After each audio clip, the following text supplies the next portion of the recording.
Hey guys, welcome back to Digital Digest, and in this video I'm going to show you how to give access on Google Drive. Alright, let's get started. So the first step is to go to your Google Drive. So here I'm going to go to Google Drive and log into my account.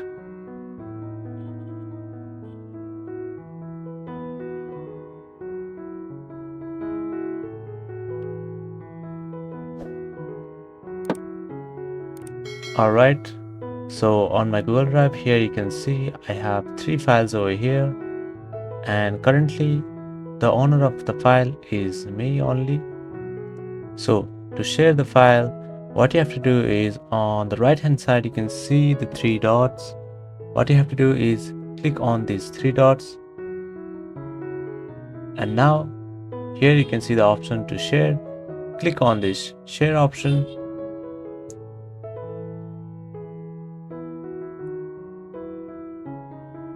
and over here you can see you have the option to share again. So now click on share again,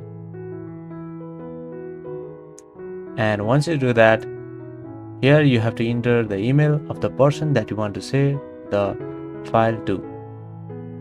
So once you share the file, they will have the access to the file on Google Drive. Thank you for watching this video, and I'll see you on the next one. Also, don't forget to subscribe to our channel for more videos like this.